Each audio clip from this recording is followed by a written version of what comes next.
జోగులాంబ గద్వాల్ జిల్లా అలంపూర్ నియోజకవర్గంలోని తుమ్మిళ్ల దగ్గర గత టీఆర్ఎస్ ప్రభుత్వం యుద్ధ ప్రాతిపదికన తుమ్మిళ్ల ఎత్తిపోతల పథకాన్ని 783 కోట్ల రూపాయలతో నిర్మించిన ఆది తుమ్మిళ్ల రైతులకు సాకారం అవుతుందనుకుంటే నీళ్లు లేక పంటలు ఎండిపోతున్నాయని రైతులు ఆవేదన వ్యక్తం చేస్తున్నారని భారతీయ జనతా పార్టీ జిల్లా అధ్యక్షుడు ఎస్ రామచంద్రారెడ్డి అన్నారు.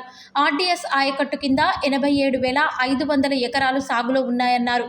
డిస్ట్రిబ్యూటరీ 23-24 నుంచి చివరి ఆయకట్టు వరకు రైతులు వరి, మొక్కజొన్న, పత్తి, కంది, వేరుశెనగ, కొర్రలు, సజ్జలు తదితర పంటలు వేల ఎకరాల్లో సాగులో ఉన్నాయన్నారు. ఆనాటి టీఆర్ఎస్ ప్రభుత్వం వారి స్వార్థం కోసం ఫేజ్ 1 పనులను మాత్రమే పూర్తి చేసి ఫేజ్ 2లోని మల్లమ్మకుంట, జలేకల్, ఒల్లూరు రిజర్వాయర్ల పనులు చేయకుండా వదిలిపెట్టిందన్నారు. అలంపూర్ చివరి ఆయకట్టు వరకు వర్షాలు లేక పంటలు ఎండిపోతుంటే పక్కనే ఉన్న సుంకేశ్ల బ్యారేజ్ నుంచి లక్షల క్యూసెక్ల వరద నీరు దిగువన ఉన్న శ్రీశైలం బ్యారేజ్కి పోతుందని ఆవేదన వ్యక్తం చేశారు. తుమ్మిళ్ల ఎత్తిపోతల పథకం ద్వారా అదనంగా 50,000 ఎకరాలకు నీరు పారుతుందన్నారు. యుద్ధ ప్రాతిపదికన నీళ్లు వదిలి రైతులను ఆదుకోవాలన్నారు. లేని పక్షాన భారతీయ జనతా పార్టీ తరపున భారీ ఎత్తున ధర్నాకు దిగుతామన్నారు. త్వరలో రాబోయే స్థానిక ఎన్నికల్లో కాంగ్రెస్ పార్టీకి రైతులు బుద్ధి చెబుతారని ఈ సందర్భంగా మాట్లాడారు. నమస్కారం. ఈరోజు జోగులాంబ గద్వాల్ జిల్లా తుమ్మిళ్ల లిఫ్ట్ దగ్గరకు రావడం జరిగింది. ఇంకా తెలియజేయగా ఇది తుంగభద్ర నదికి చాలా సమీపంగా ఉంది. దాదాపు 100 అడుగుల దూరంలోనే ఈ లిఫ్ట్ ఉంది. ఇక్కడ చూస్తే చాలా దారుణమైన పరిస్థితి. రోజు లక్షల క్యూసెక్కులు కిందికి పోతున్నాయి. ఎక్కడ? శ్రీశైలం నుంచి నాగార్ సాగర్ నిండే పరిస్థితి ఉంది. మా దౌర్భాగ్యం ఏమంటే 100 ఫీట్ల పక్కన ఉన్నటువంటి తుంగభద్ర నుంచి ఈ లిఫ్ట్కి రాలేదు. గతంలో బీఆర్ఎస్ ప్రభుత్వం కానీ ఇప్పుడు కాంగ్రెస్ ప్రభుత్వం కానీ కనీసం దీన్ని పట్టించుకునే పరిస్థితి లేదు. వీళ్ళు నిజంగా ఇస్తాలనుకుంటే 20-25 రోజుల క్రితమే ఇచ్చాల్సి, కానీ ఉత్త కాలువకు ఓపెన్ చేసి ఇప్పుడున్న కాంగ్రెస్ నాయకులు కానీ గతంలో బీఆర్ఎస్ కూడా అంతే. బీఆర్ఎస్ పార్టీ గతంలో 783 కోట్ల ప్రాజెక్టును ఫేజ్ 1, ఫేజ్ 2గా విభజించడం జరిగింది. కేవలం లిఫ్ట్ స్టార్ట్ చేసి చేతులు దులుపుకున్నారు. 2018 ఎన్నికల్లో అప్పుడు బీఆర్ఎస్ పార్టీ లబ్ధి పొందింది.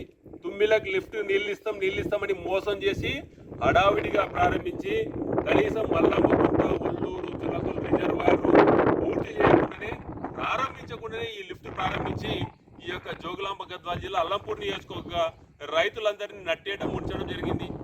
వాళ్ళు ముంచారని ఇప్పుడున్నటువంటి కాంగ్రెస్ పార్టీ తెలంగాణ రాష్ట్రంలో ఉంది.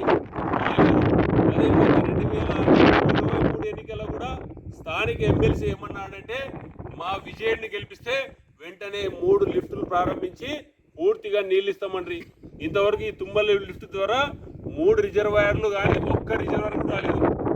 అదేవిధంగా స్థానిక కాంగ్రెస్ పార్టీ నాయకులు సంపత్ కుమార్ కనీసం దీనికి ఉత్తర కాలువకి పూజ చేసి నీళ్ళు ఇస్తా అని మోసం చేస్తున్నాడు. D40 వరకు చాలా పంటలు వేసుకున్నారు. మళ్ళా కింద ఉన్నటువంటి ప్రాంతాలకు నీళ్లు పారుతుంటే మాకొద్దా, ఆ ప్రాంతాలకు నీళ్ళు వేస్తే మాకేం బాధ లేదు. కనీసం పక్కన ఉన్నటువంటి 100 ఫీట్ల పక్కన ఉన్నటువంటి ఈ యొక్క అల్లంపూర్ నియోజకవర్గ రైతులకు నీళ్ళు వద్దా అని భారతీయ జనతా పార్టీ డిమాండ్ చేస్తున్నాం. ఇదేస్తామంటున్నారు కానీ మళ్ళీ ఇప్పటి వరకు స్టార్ట్ చేసి ఉంటే చాలా పంటలకు ఎండిపోయే పరిస్థితి లేకుండా ఇప్పుడు చూస్తే ఒట్టి కాలువలు ఉన్నాయి.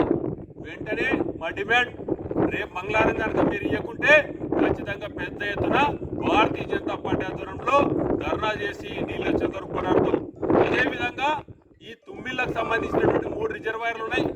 ఒల్లూరు, మల్లమ్మకుంట, జులకల్ రిజర్వాయర్లు యుద్ధ ప్రాతిపదికన పూర్తి చేయాలా. లేని పక్షంలో స్థానిక సంస్థల ఎన్నికల్లో ఖచ్చితంగా రైతులు, ప్రజలు మీకు బుద్ధి చెప్తారు. వెంటనే ఈ యొక్క రిజర్వాయర్లు యుద్ధ ప్రాతిపదికనగా పూర్తి చేయాలని భారతీయ జనతా పార్టీ డిమాండ్ చేస్తుంది. నిజంగా పూర్తి చేస్తే 50,000 ఎకరాలకు అదనంగా పారుతాయి. 50,000 ఎకరాలు అదేవిధంగా ఇప్పుడు పారే 87,500 ఎకరాలు పారాలంటే ఈ 3 యొక్క లిఫ్ట్ రిజర్వాయర్లు వెంటనే పూర్తి చేయాలని భారతీయ జనతా పార్టీ డిమాండ్ చేస్తుంది. భారత్ మాతా కీ జై, భారత్ మాతా కీ జై, భారత్ మాతా కీ జై. మా ఊరికి వానలు లేక నీళ్ళు ఎడుస్తలేరు. ఈ పంటలు కన్నా ఎండిపోతున్నవి. మాకు నీళ్ళు కావాలని మేము కోరుతున్నాం. చాలా అన్ని మిరప తోటలు వాడిపోతున్నాయి, పత్తి చేనులు వాడిపోతున్నాయి. మాకు ఏమి పంట నష్టం అనేది ఏమి ఖరీదా కనపడతలేదు, లాభం అనేది కనపడతలేదు.